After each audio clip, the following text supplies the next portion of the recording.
Isso aconteceu porque o primeiro decreto, ele não veio de um governante humano. Você sabia disso? Eu citei para os irmãos alguns exemplos de decretos humanos. Porém, o primeiro decreto ele não veio de nenhum homem. O primeiro decreto veio do Criador dos céus e da terra. Gênesis 2, 15 a 17. E tomou o Senhor Deus o homem, e o pôs no jardim do Éden para o lavrar e o guardar.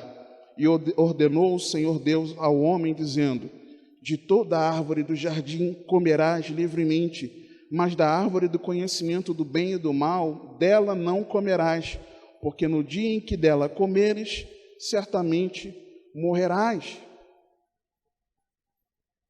Foi Deus que decretou a primeira ordem. O primeiro decreto veio de Deus.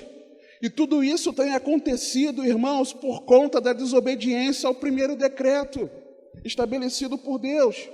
Por isso, porque Adão desobedeceu o primeiro decreto em toda a história, foi por conta disso, precisamente por isso, é que hoje nós estamos lendo isso aqui, meditando isso aqui nesse texto, dos versículos 30 e 31 de Atos 17. Por isso foi proclamado o decreto emergencial divino, que urgentemente precisa ser atendido por cada um de nós. Urgentemente. Urgentemente. Agora, qual é o contexto, irmãos? Qual é o contexto disso aqui? Atos 17.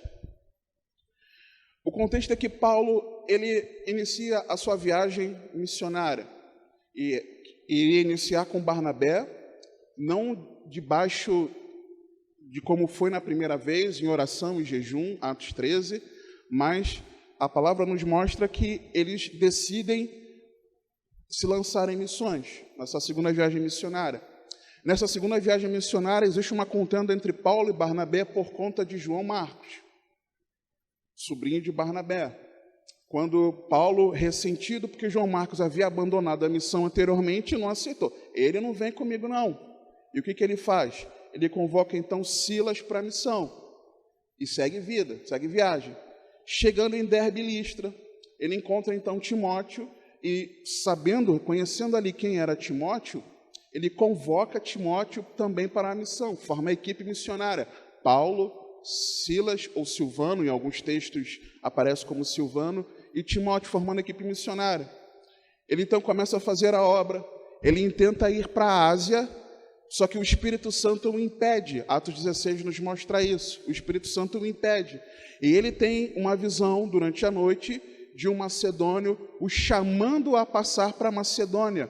Aí ele, ao invés de se direcionar para a Ásia, ele ir para a Europa. Paulo, então, obediente à direção do Espírito Santo, ele parte para a Europa. Chegando ali em Filipos, por exemplo, Atos 16 mostra, vem a conversão de Lídia, aquela vendedora. Lídia se converte.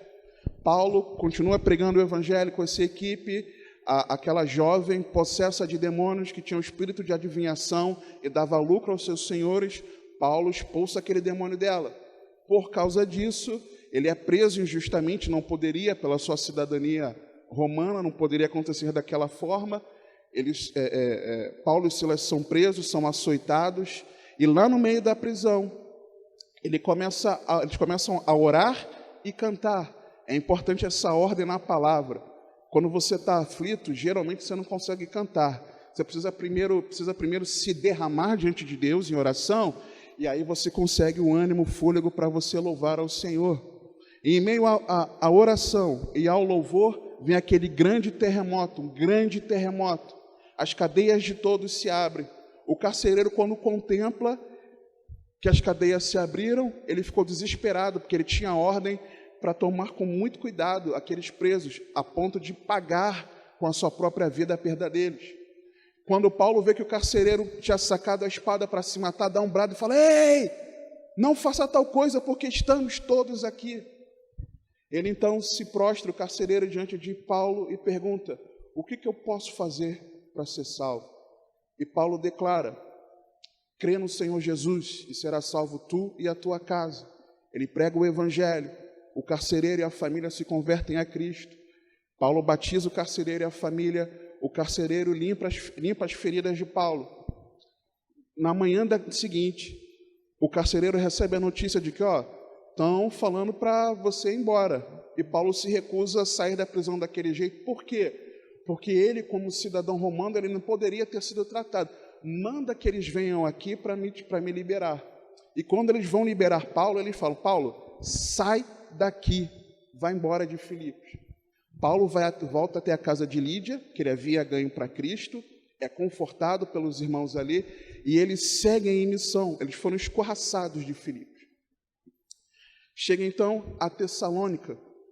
Tessalônica, aquela igreja que nós temos estudado nas aulas do discipulado cristão, primeiro aos Tessalonicenses. Quando Paulo chega ali, num curto período de tempo, debaixo daquela pressão, ele conseguiu evangelizar e discipular toda aquela igreja, a ponto de que a fé daqueles irmãos ficou conhecida, notória, em muitos lugares, numa conversão genuína, numa conversão sincera, ficou demonstrada ali. Só que quando Paulo estava fazendo a obra, Paulo também foi escorraçado dali. Os judeus que não creram no Senhor Jesus, escorraçaram Paulo dali. Paulo, então, vai para Bereia. Quando Paulo chega a Bereia, muitos creem na palavra de Deus, isso Atos 17. Muitos creem na palavra de Deus. Muitos, creem que aquilo é verdade. Porque eles examinavam, conferiam na Escritura se o que o Paulo estava dizendo era verdade. Isso é um grande exemplo para mim e para você de mantermos a nossa Bíblia aberta durante a pregação. Se possível, anote, marque. Só que, por mais que muitos tenham se convertido, os judeus lá de Tessalônica que não se converteram, eles viajaram cerca de 73 quilômetros até chegarem a Bereia, e Paulo teve que sair de lá também e foi para Atenas, deixando Silas e Timóteo. Quando Paulo chega em Atenas, ele manda que logo chame de volta a sua equipe. Ele foi com alguns irmãos de Bereia, mas não com a sua equipe, Timóteo e Silas. E lá, sem a sua equipe, sem os seus companheiros de missão, Paulo constata que aquela cidade de verdade era muito idólatra. Dizem alguns que tinha mais estátuas do que homens. Dizem que tinham estátuas para uma diversidade de deuses e também os homens faziam estátuas dos próprios homens. É uma idolatria tremenda ali, havia uma idolatria tremenda. Paulo, em meio a isso, ele se comove no espírito e não aceita. Ele começa, então, a proclamar o Evangelho. Paulo começa a pregar o Evangelho de Cristo para aqueles homens e mulheres ali. Em dado momento, Paulo pregando aos judeus, alguns filósofos, ouvindo aquilo que ele falava, disseram, vem cá, mas que tagarelice que você está falando, anunciando deuses estranhos, quando Paulo estava falando a respeito de Jesus Cristo, anunciando o Evangelho de Cristo, porque até então eles não ouviam falar quem era Jesus, eles desconheciam. Chamam Paulo, levam para o Areópago, que era um lugar onde haviam discussões filosóficas, decisões para a cidade, argumentações, exposição de ideias, contra-argumentações.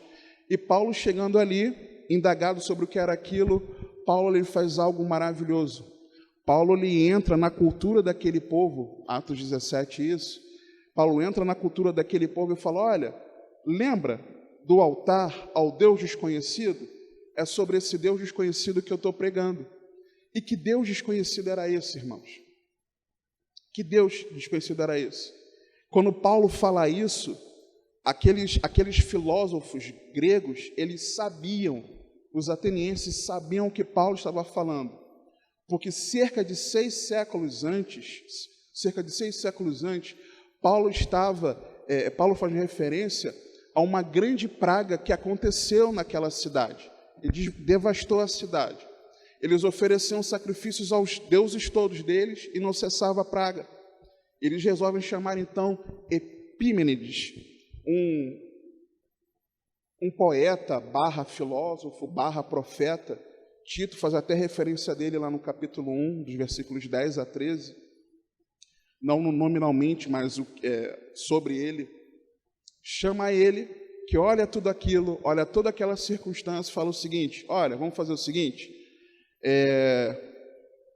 eu vou pedir que vocês tragam ovelhas brancas e ovelhas negras, porque nós vamos fazer o seguinte, nós vamos lançar essas ovelhas aqui nesse gramado, e nesse gramado, para onde as ovelhas se direcionarem, é certo que a esse Deus que nós devemos orar e oferecer sacrifícios.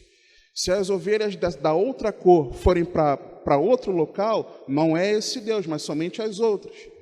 Só que quando ele faz isso num período da manhã, no período onde geralmente as ovelhas estavam com mais fome. Então as ovelhas, ao invés de elas correrem e ficarem paradas num lugar, pensa num crente que amanhece faminto, depois de um período de jejum, de 3 dias, sem comer e beber. E aquela mesa de café da manhã farta, encerramento do jejum, digamos assim, aquela mesa de manhã farta, né? Abençoada. O que vai fazer, geralmente? Vai comer. Então, era isso que os filósofos e os anciãos, conselheiros ali da cidade, achavam que ia acontecer. Só que não aconteceu isso. Pelo contrário, as ovelhas foram uma a uma, se colocando não no lugar onde havia uma estátua, mas no lugar onde não havia nenhuma estátua sequer. Antes de fazer isso, Epímenes, ele orou e falou, orando, pedindo ao Deus desconhecido, se fosse bondoso, o Deus que fosse capaz e fosse bondoso de cessar aquela praga, que desse bom êxito nessa atitude que ele teve. E os filósofos ali ficaram perplexos em ver que não só as ovelhas famintas, elas não comeram daquele gramado verdejante, como elas também não pararam diante de nenhuma estátua. Elas pararam num lugar onde não havia nada. Porque a palavra nos mostra, lá em João 4, você sabe disso, que não há lugar a que nós devemos adorar a Deus. Não é num local, não é no outro, é em espírito e em verdade. A gente sabe disso. E quando eles veem aquilo, eles decidiram oferecer todos aqueles animais em sacrifício ao Deus desconhecido. O que aconteceu, irmãos? A praga cessou. E eles então, onde cada ovelha foi, eles edificaram um altar. Só que com o passar do tempo, não teve conservação daquela obra pública, vamos chamar assim, e restou só esse altar. Só esse altar que foi revitalizado, que foi cuidado. O altar ao Deus desconhecido. Então, quando Paulo ele fala isso, ele entra na cultura daquele povo. Ele entra na mente deles. Faz com que eles lembrassem. O povo talvez não se lembrasse do que aconteceu 6 séculos antes, mas os filósofos sabiam. Os filósofos sabiam o que tinha acontecido. E essas informações, irmãos, esses detalhes todos, eles estão registrados. Eu anotei aqui, e eu li o trecho desse livro que falava sobre isso, O Fator Melquisedeque, o livro O Fator Melquisedeque.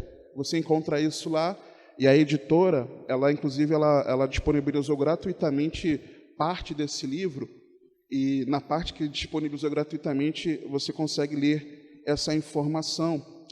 Paulo conhecia aquela história, e quando ele apontou para aquele altar, ele mexeu profundamente com a mente daqueles homens. Profundamente, eles sabiam que, mesmo diante da idolatria deles, da quantidade enorme de deuses que eles adoravam, serviam, se dedicavam, se devotavam, foi ao Deus desconhecido, foi o Deus desconhecido que poderia os livrar.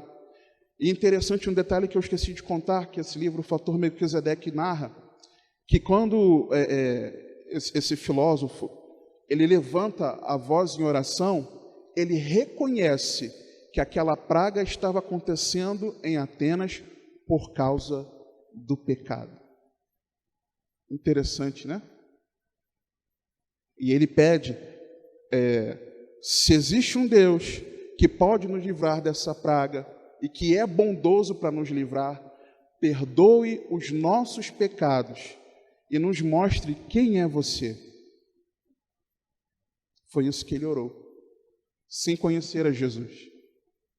E talvez hoje, no meio da nossa idolatria, daquilo que domina o nosso coração, num tempo de praga mundial, talvez você e eu estejamos depositando o livramento da nossa vida na pessoa errada. Certamente, muitos, quando pensam que a ciência pode nos livrar, não sou contra a ciência, por favor, não confunda. Mas ainda que nós morramos, irmãos, a palavra nos afirma que naquele grande dia, quando Jesus retornar, nós seremos ressuscitados em corpos gloriosos, irmãos. E mesmo que nós sejamos livres de todo mal, só seremos livres desse mal se a nossa sociedade reconhecer que precisa se arrepender dos seus pecados. É por isso que Deus ele editou o decreto emergencial divino, conclamando a todo homem em todo lugar que se arrependa dos seus pecados. Epímenes reconhecia isso. Ele viu que aquela praga era a consequência do pecado e ele pediu: perdoa-nos. Se existe um Deus gracioso que pode nos livrar, perdoa o nosso pecado e nos mostra quem você é. Será que nós podemos, irmãos, clamar ao Senhor perdão pelos nossos pecados, pedindo que o Deus Todo-Poderoso se revele ao meu e ao teu coração? A que distância a nossa vida está de Deus, irmãos? Como é que está o nosso relacionamento com Jesus Cristo? Irmãos, aquele camarada reconhecia isso. E a nossa sociedade não reconhece que tem pecado grosseiramente contra o Senhor, irmãos. Nós precisamos nos arrepender.